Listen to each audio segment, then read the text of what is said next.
से बोलियो भक्त वत्सल भगवान की जय। प्रेम से बोलियो देवता में आए गहिल महारानी की जय। प्रेम से बोलियो बाबा भुइया की जय। देखिए भैया, मैं सत्यन कुमार, हम बाबा स्टूडियो फतुआ आए हैं। जय हो। बाबा भुइया देवता में आए गहिल के भजन गाने आए हैं। आहा। और हमारे राम अनेक राय भगत जी जो चनौली के निवासी हैं, जय हो। उनको घर चनौली लगता है और जिला मुजफ्फरपुर, थाना गायघाट और खास मकान चनौली में लगता है। जय हो। और हमारे कोर्स पर हमारे अर्जुन भैया हैं और लाल बाबू भैया और चंदन भैया मेरे मानर पर कोर्स कर रहे हैं। जय हो। और झाल पर हमारे छोटू भैया हैं। जय हो। आओ राम रामा सुबेरा नामा काले आयो ना राधा जी आवा राम कन्हैया हो हृदय में बसाले या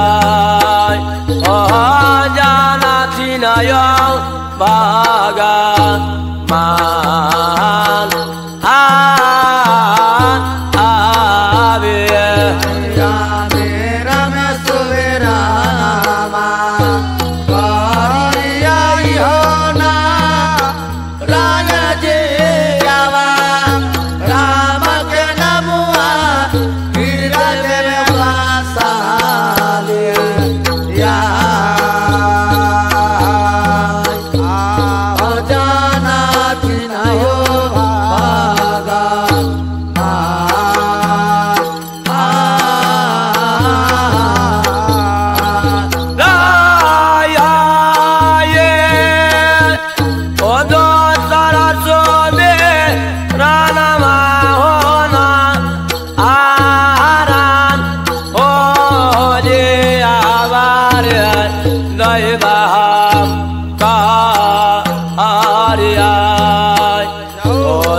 मैया के चाराना एक बार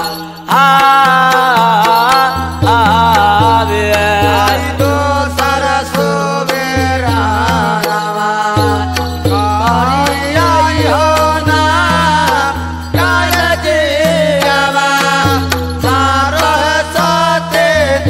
सारे मैया के प्यारा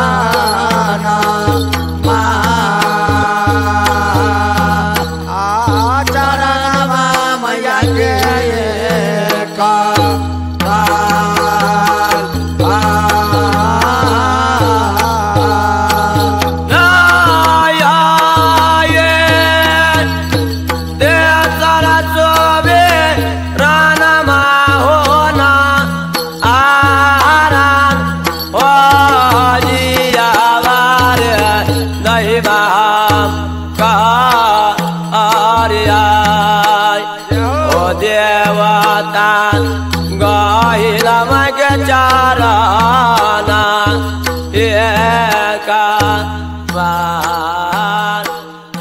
नमस्ते, प्रणाम।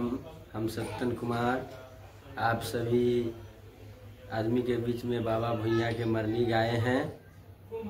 और अभी अभी जो आप सुने हैं वो सुबरन था। अगर पूरा वीडियो सुनना चाहते हैं और देखना चाहते हैं तो हमारे YouTube चैनल का नाम है BSB भोजपुरी DRP। आप YouTube चैनल पर जाकर के सर्च मारिए और आप लोग सुनिए।